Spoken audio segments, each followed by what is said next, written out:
a un nuevo programa de Cerca. Comenzamos temporada y lo hacemos de la mano de dos invitados que vienen a hablarnos de temas muy interesantes que además están de actualidad en nuestra localidad. Contamos con Francisco Moreno y con Camilo Hervás, que son de la agrupación de miniaturistas militares Comandante Benítez de Málaga. Bienvenidos. Muchas gracias. Muchas gracias.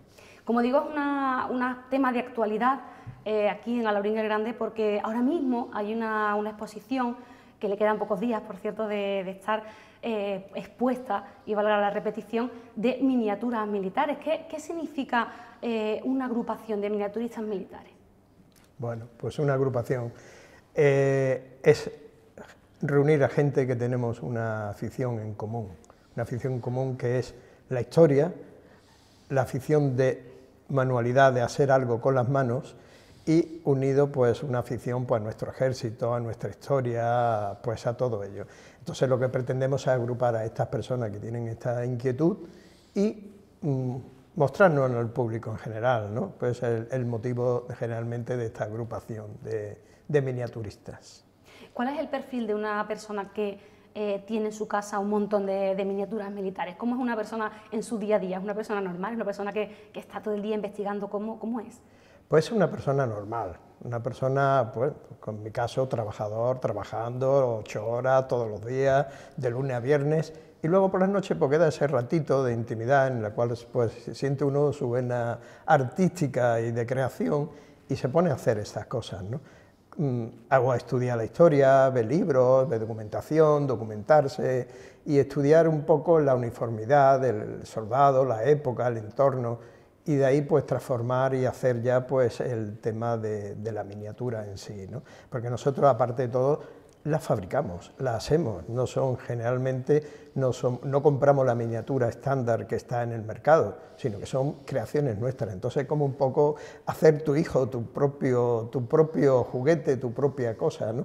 Y aparejada con el estudio y demás, y la historia pues es apasionante. Y buscamos ese ratito, nos lo quitamos a lo mejor pues de ver una película o de ver un partido de fútbol, y estamos dedicados a nuestras miniaturas y a nuestra afición. Además tenéis diferentes perfiles de personas, hay personas mayores, personas jóvenes. Sí, por supuesto, el perfil del aficionado a la miniatura es muy amplio. Y curiosamente en Málaga generalmente ha sido personas muy vinculadas con trabajos suyos manuales. Hemos tenido muchísimos médicos y cirujanos. ¿Por qué? Porque es una forma de tener activas las manos, de pintar, perfilar, cortar, es manualidades. Algunos cirujanos hacen punto de cruz y otros hacen mucho, y muchos de ellos hacían miniaturas, ¿no? O sea, una cuestión un poco curiosa, ¿no? Pero ya le digo, pues de los iniciales que hicimos la agrupación, 6 o 7 eran cirujanos, ¿no? O sea que es muy curioso, es una afición que inclusive los cirujanos que son de ciencia le atrae la historia y le gusta la historia generalmente. Y bueno, pues se unen ambas cosas, practican con sus manos y estudian historia. Precisamente en la inauguración de la exposición, la conferencia que se impartió fue por parte de un cirujano. Sí, era catedrático ya jubilado de la Universidad de Málaga por cirugía, Carlos Vara, que es además historiador, y está el doctorado en historia también de España, y que es un hombre, vamos, aficionado a la historia, vamos, hizo su tesis fue sobre las navas de Tolosa y se le sabe la batalla mejor que las que la hicieron. Muy bien, además en el caso de Camilo, no es que sea un gran aficionado al asunto militar, sino es que era profesional. Sí, coronel de aviación retirado soy. Por lo tanto, Camilo, tenías que ser aficionado, ¿no? Sí, bueno, siempre me gustaron los de chico, los soldados de plomo eran los juguetes que había, los coches de madera y los soldados de plomo, eso. Y desde entonces tenía la afición y ya de mayor pues empecé ya, que ya no son juguetes en realidad, porque ya hoy día un soldado de plomo es un material tóxico que no se da a los niños. En nuestra época se nos daba todo eso y no pasaba nada, pero bueno. Pero ahora ya están dedicados más a la historia, ya son personajes, vamos, y o sea, de los ejércitos ya te explican de qué unidad son o lo que sea, y tú vas comprando comercialmente. Nosotros, como ha dicho Paco, los hacemos. Nosotros queremos hacer una exposición, escogemos el tema por ejemplo, como este año está aquí, ha sido la bandera de España, su historia, y entonces hacemos personas de distintas épocas, pues un grupito de soldados con su bandera que llevaban en esa época, pues desde los Reyes Católicos, pues hasta nuestros días. Ahí hemos hecho una especie de recopilación de todas las banderas que ha habido.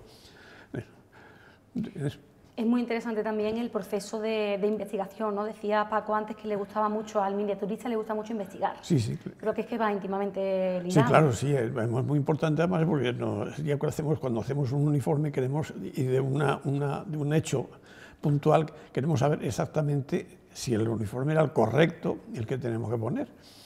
Ya nos pasó en la batalla cuando hicimos la batalla de Bailén, uno de los regimientos de Málaga era el regimiento fijo de Málaga, no el de la Reina, que el uniforme que llevaba, el suyo era oficialmente entonces, era blanco con el pecho morado.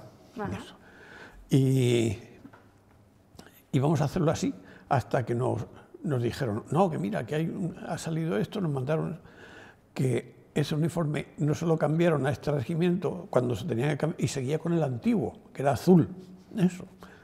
Y entonces lo hicimos de eso, si no hubiésemos ido con un uniforme que no lo habían usado, se lo dieron después de la batalla, se lo dieron a... Efectivamente. Y al miniaturista evidentemente le gusta ser muy minucioso. Claro, claro, sí, que sea todo lo correcto, lo más correcto posible de eso. Porque el fin, como decías también antes, es difundir la historia, ¿no? El fin de Efectivamente, el fin de la exposición nuestra y el interés que tenemos es que los chicos, los mayores, todo el mundo conozca un poco nuestra historia, que es impresionante. Y reflejado un poco, es un reflejo de la historia en miniatura, es ver ese soldado árabe o ese soldado de la batalla de Bailén, ahí lo tienes representado. El regimiento Reading lo miras y lo estás viendo ahí, ves los soldados que intervinieron en aquella batalla, ¿no? Es un poco mostrar la historia en miniatura. Ahora me gustaría entrar un poco más también en la exposición que hemos podido contemplar aquí en Alhaurín Grande, pero me gustaría que explicaseis, porque comentabais que verdaderamente nada se compra, todo es un proceso que se hace. ¿Cómo es un proceso de crear una miniatura? En plomo, porque comentáis que todo es en plomo, ¿no? Sí, coméntalo, Camilo. Pues lo primero es que queremos hacer un tipo de soldado, o sea, de una época y eso. Entonces vamos y cogemos una figura, lo más parecido que haya, si hay comercial. Ninguno somos escultores, no hemos tenido esa. Pero entonces normalmente lo más parecido que hay, se le elija todo lo que tiene que hacer y con una pasta que hay de 2 componentes que se pega y después se lija, se lima, se corta y se le hace el uniforme que corresponde, o sea, decimos, desnudamos a la talla oficial y le hacemos el uniforme que tiene que llevar de eso. Eso una vez que está hecho, se mete un molde, se hace un molde. En una base de plastilina se encaja el molde por la mitad, para eso, bien con los brazos separados El molde es una caja, ¿no? Como una cajita. Sí, bueno, exactamente. Primero y después ya se bordea por una caja de madera o de plástico, y eso ya cada uno lo hace. Y ahí se le vierte la silicona, una silicona especial que hay para metales de baja temperatura de fusión, como es el plomo y eso. Y eso se hace la mezcla, se le echa por encima a la figura y se le deja 24 horas. A las 24 horas se desmolda y ya tenemos hecho la mitad. Se vuelve a meter esa otra mitad, una vez limpia y todo eso, y se le da una capa para que no se pegue la otra. O sea,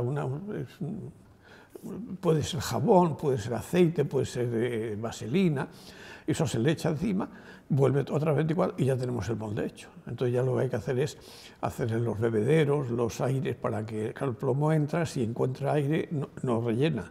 Entonces hay que hacerle unas salidas para que salga el aire y todo eso. Se van probando, que hay veces que cuesta trabajo hasta que ya se consigue que eso. Y una vez que eso, pues se hace ya si vamos a hacer una formación, pues de lo que sea, ¿no? ¿Y cuáles son los instrumentos que utiliza un miniaturista para hacer esas pequeñas obras de arte? Pues normalmente limas, cúter de esto, y bueno, la plastilina, la silicona, de esta. Y el plomo, ¿no? Que vais Y el buscando plomo. como... El Y plomo sobre que- todo importante, una sartén donde fundir, Sí. donde fundir el plomo y el estaño, ¿no? Juntos. Normalmente el plomo solo no es conveniente hacerlo porque es demasiado blando y además le entra la enfermedad del plomo y entonces una vez que se pinta con el tiempo le escupe la pintura. Entonces lo ideal es mezclarlo con estaño y para tener un poco de dureza se le echa un poco de antimonio. Y entonces sale, es plomo, es casi todo, pero eso le hace que no se oxide y que además tenga dureza la suficiente para que no se doble todo muy fácilmente. Para que tenga resistencia, ¿no? Para que Sí. sea efectivamente resistente. Y vosotros, para conseguir todo este tipo de estos productos, tú no vas a una ferretería y pides, mire usted, pídeme 1 kilo de plomo, eso no se compra así, ¿no? No, generalmente no. Generalmente son chatarras, resto de obras de las casas antiguas y viviendas antiguas que usaban el plomo como tuberías de desagüe y demás. Hoy en día ya prácticamente no queda. Entonces tenemos que acceder a ese tipo de más bien chatarreros, ¿eh? O algún plomo que haya muy especializado, que es muy caro, que no es plomo en sí, es unas aleaciones ya modernas y salen muy caros a 6 formaciones. Una figura sí, pero una formación de 200 o 300 soldados saldría muy caro con ese tipo de material, ¿no? Entonces buscamos pues, los plomos, el estaño que venden en las ferreterías para soldar los fontaneros, que ya hay muy poco que usan el plomo. Ha entrado el PVC y el plástico y prácticamente no se usa el plomo. Cada vez más dificultoso, más dificultoso. Pero bueno, lo seguimos consiguiendo. Entonces el proceso es investigamos, vemos lo que queremos hacer, conseguimos los productos de la manera que se pueda y fundimos el plomo, como bien decías, con una sartén, ¿no? Efectivamente. Se vierte en el molde y una vez que tenemos eso, ¿qué se le hace? Pues simplemente se rellena el molde que tenemos, generalmente se pilla con unas tablitas, con una prensa, algo que no te queme, te pones guante y vuelca por el bebedero a través de un cacillo o un crisol pequeñito, vuelca una porción de plomo y se rellena el molde. Una vez que está relleno, a los 7, 8, 10 segundos lo puedes abrir. Ya está, ya se enfría, se puede desmoldear, abrir el molde y sacar la figura. La figura quema, vamos a reventar, ¿eh? Pero hay que dejarla enfriar un ratito. Una vez que ya pasa ese proceso, tenemos que coger esa figura, tendrá reborde, filitos y hay que perfeccionarla con limas, guarritos, mini taladros, hay que limpiar esa figura y dejarla perfecta, para posteriori ya pegarla, montarla, darle una mano de apresto y al final empezar lo que es la pintura de la misma, ¿no? Entonces, cuando vemos una formación de esas que hemos podido ver en la biblioteca, que podemos ver siempre que tenemos el placer de ver lo que exponéis en cualquier lugar, ¿cuántas horas de trabajo puede llevar? Porque este proceso que hemos contado es para una figura. Sí, claro, efectivamente. Entra uno un poco en el proceso industrial, ¿no? Que decir, bueno, pues voy a hacer, ¿qué digo yo? Los caballos, y te pones a hacer 200 caballos, y no te pones a pintar caballos, ¿no? Horas, no las contabilizamos, pues si las contabilizáramos, diríamos, estamos locos. Y además también el momento, el ánimo de uno, que te apetece hacerlo, hay semanas que no coges un pincel, ni fundes, ni haces nada, te puedes tirar meses y otras veces te entra la bulla y empiezas a trabajar aceleradamente, ¿no? Generalmente cuando nos ponemos nosotros algún fin, una exposición o algo, pues sí, trabajamos en conjunto, nos repartimos los regimientos, tú al tal regimiento, yo hago tal, vamos a hacer esto, y luego llevamos en conjunto todo el trabajo y queda muy bonito, ¿no? Porque es grande, es hermoso, ¿no? La representación que hacemos. Y ya te digo, en horas, interminables horas. Y si hubiera que cuantificar, yo sé que eso ni se os pasa por la cabeza, que antes de vender un soldado venderíais a un hijo, ¿no? Pero si tuvierais que decir cuánto vale una formación, ¿qué precio le podríais poner? ¿O no se podría? Sí, se puede cuantificar, pero claro, depende del número de figuras que entren en la formación y del tipo de figura, porque las hay de pequeñitas, de 25 milímetros, de 30, 40, 54, normalmente es lo que estamos haciendo nosotros, 54 milímetros, que es las figuras que hay en la exposición. Esas figuras, pues es muy difícil ver lo que ha costado el plomo, los otros metales que se le han echado, el butano que gastas en eso. La pintura, bueno, el tiempo, por supuesto, y se tarda en pintarlo, pues porque se le da una capa de imprimación y hay que dejarlo que seque y al día siguiente ya se empieza a pintar, por ejemplo, la cara de eso con cuidado y hay que ir dejando secar porque si no se mezclan los colores, o sea, entonces se tarda bastante en acabar de pintar un soldado de eso. Normalmente cuando hago formaciones yo normalmente los hago de 4 en 4, o sea, los 4 iguales, y entonces un poco como en serie de eso, porque si no se hace eterno, claro. Bueno, y cuando habrá un momento en el que digáis, ya no nos queda nada más que hacer, ¿no? ¿O eso no tiene fin? Eso no tiene fin. No. La historia, pues imagínate lo que podríamos representar desde los primeros fenicios, los primeros habitantes de la península, pues representar todos los ejércitos que han existido durante la época, no sé, visigoda, romana, no sé, infinidad de cosas que no hemos tocado, que no hemos abarcado. La Edad Media la toca mucho Carlos Vara, porque le encanta, historiador y especialista en la Edad Media, y él se estudia el personaje y además le pone cara, nombre, apellido al personaje que está representando. No hará tanta cantidad, ¿no? No, hace una figura, generalmente él hace una sola figura, pero con la característica de que es el personaje auténtico que él ha estudiado. Y en el caso de la exposición tenemos representaciones de banderas medievales y cada personaje tiene una bandera y que está en España y que está situada en un sitio que se puede ver y el personaje que lo lleva, algunos de ellos tienen apellido y nombre. O sea, es curioso. Me imagino que muchísimos años que lleváis haciendo figuritas, exponiendo, contando la historia para que, como decís, ¿no? Eso de que un pueblo que olvida su historia está condenado a repetirla, ¿no? ¿Qué anécdota o qué recuerdos tenéis de otras exposiciones y de otras vivencias que habéis tenido gracias a la agrupación? Bueno, vivencia, pues bueno, de todo, no hemos encontrado de todo porque llevamos tantísimos años.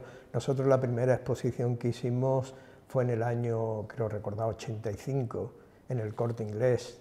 Pusimos una 1500 metros, que era una locura, de exposición, aquello fue tremendo. Y anécdota, pues, de tener mesa para colocar barcos y no encontrar barcos. No había suficientes barcos. Y recuerdo que Joaquín Moltó llegó un momento en que nos cogimos y nos fuimos a la Transmediterránea y nos dejaron las maquetas que tenían de los barcos que en la expedición de billetes y demás, la oficina, los barcos los montamos en la exposición del Corte Inglés, ¿no? Anécdotas de esa índole, muchísimas, de improvisar, de salir del momento, y gracias a Dios pues todas salieron perfectamente, ¿no? Muy bien. Bien tocado ese tema porque no solamente tenéis miniaturas, sino también maquetas. Efectivamente. Que es una parte también muy importante, ¿no? Para contextualizar lo que es la historia que se cuenta, ¿no? Sí, sí. Pues nosotros prácticamente la mayoría de los aficionados y coleccionistas y demás partimos de eso, porque en España no existía, hubo un momento que el soldado de plomo se perdió. Aquí por lo que fuese, motivos políticos, por lo que fuese, no se manejaba el soldado de plomo, o en círculos muy, muy, muy pequeñitos. Empezamos a ver maquetas italianas, maquetas japonesas, maquetas inglesas, y eran todo o aviones o carros de combate, no había otra cosa. Entonces empezamos todo a hacer, Camilo, el caso mío y muchísimo, empezamos haciendo las maquetas de aviones y carros. Ah, que vosotros mismos también hacéis maquetas. No, las comprábamos, esas eran comerciales, vale. Empezamos la miniatura por ahí, ¿no? Y bueno, hay gente que hoy en día son personas ya adultas y demás, y siguen con la misma afición a la maqueta de plástico, al carro de combate, al avión en tamaños grandes, tamaños pequeños, a los barcos de guerra, a los veleros grandes. Bueno, hay una afición también a la miniatura militar que no es solo y exclusivamente del soldado de plomo. ¿Y cómo se guarda esto? Me imagino que vuestras familias dirán, o entra un soldado más y me voy yo, ¿no? En vitrinas, normalmente. Generalmente en vitrinas. Y sí. pues o bien se hacen las vitrinas o se compran hechas o lo... Sí. Bueno, la vitrina, perdona, la vitrina es, yo le digo a mi mujer, tú pones una de platos y de copa y no sé qué, y yo pongo otra, eso. Una por una, ¿no? Una por una, y vamos cambiando el tema, ¿no? Entonces nos aguantan y aguantan nuestras vitrinas y nuestro sitio y nuestro espacio. ¿Sabríais decir cuántos soldados tenéis en vuestra casa? Uf, no me he puesto nunca a contarlo, ¿eh? Es complicado, pues no sé, 2.000, 3.000 soldados. Por ahí, sí, por ahí podemos tener. Es imposible. Y yo a veces le digo, numerarse uno a uno, y no me hacen caso. No dicen nada. No dicen nada, se quedan callados, ¿no? Pero vamos, un volumen importante. ¿Qué representación histórica que no hayáis hecho todavía os gustaría hacer por algún motivo, tanto a Camilo como a Paco? ¿Alguna que diga, me encantaría poder hacer este regimiento de tal momento porque fue especialmente importante para mí, ¿no? Sí, yo ahora precisamente lo tengo, y os comentaba antes a Paco, que lo tengo fundido ya un montón de ellos, pero sin hacer, llevan ya como un año ahí puestos, que son de las guerras carlistas. Y tengo ya pues bastantes, están en plomo sin montar, o sea, están sin los brazos, y eso, hay que montar la cabeza, por los brazos, los fusiles, ensamblarlos, y los tengo, y digo, pues voy a ver si empiezo a hacer esto, porque cada uno nos hemos dedicado normalmente a un tema, o sea, hay quien le gusta, por ejemplo, como a Joaquín Moltó, le gustaba el ejército moderno. Ajá. A nosotros, ¿el siglo XX? Sí, a nosotros me gustan los ejércitos de época, o bien napoleónicos, o bien de los tercios, o bien de esas épocas. Paco también hace de napoleónicos sí. y de Alfonso XIII, que también era muy vistoso el ejército de Alfonso XIII también. Pero siempre de España, ¿no? Siempre hacéis soldados españoles. No siempre. Bueno, últimamente estamos haciendo, pero también hemos hecho franceses, y hemos hecho ingleses, y hemos hecho de todo. Sí, Generalmente metemos al enemigo también, algunos. Sí. Bueno, claro, para contextualizar, por ejemplo, ¿no? Hicimos Gálvez, las tropas de Gálvez, y pusimos las tropas españolas, todos los regimientos que intervinieron, pero también pusimos algunos regimientos ingleses, también pintamos uniformes. Y franceses, porque también vinieron con nosotros ayudando eran aliados nuestros. O sea. Claro, entonces tenemos que meter algunos otros ejércitos, los cuales también tienen un uniforme y una historia importante. Bueno, yo no pondría en tela de juicio nunca ningún comentario histórico que me hicierais vosotros, porque desde luego que os sabéis la historia a través de esto, de la historia militar, os sabéis la historia mejor que nadie, ¿no? Estáis todo el día investigando y siempre pendientes de investigaciones que salgan, ¿no? Efectivamente, te estás al día en temas de eso. También tenemos mucho apoyo hay uniformólogos importantes, de ellos unos malagueños, José María Bueno Carrera, que es el número 1 de España, ¿no? Entonces tenemos una base ahí, inclusive nos hizo dibujos nuestros en nuestra agrupación inicial, tenemos uniformes malagueños hechos por José María Bueno, y bueno, son curiosísimos, ¿no? Y siempre tenemos el apoyo del estudio de la historia, siempre. Eso es una constante en nuestra día a día, trabajo, en nuestro hobby. En nuestro hobby una constante el cariño a la historia. Bueno, pues estamos llegando al final y no quiero que nos despidamos de esta entrevista sin que me habléis de la exposición. En este caso, la exposición como hilo conductor, la bandera de España. ¿Cómo se puede hilar una exposición de este tipo a través de la historia de la bandera? ¿Cuál es el hilo conductor de la exposición? Cuando una persona llega, ¿qué es lo que se va encontrando? ¿Cuál es la guía, por así decirlo? Bueno, de entrada la exposición en sí hay una guía inicial que están en paneles en la pared. Se ve la historia del principio de la bandera. La bandera de España la inicial de la bandera de España, como no era como tal, ¿no?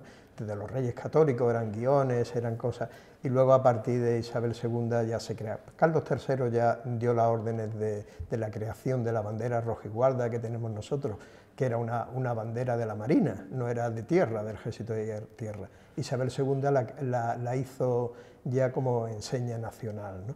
Se hizo así por la Marina porque los barcos ingleses, su bandera, unas banderas enormes que usaban, eran blancas, las nuestras eran blancas y los de los franceses eran blancos.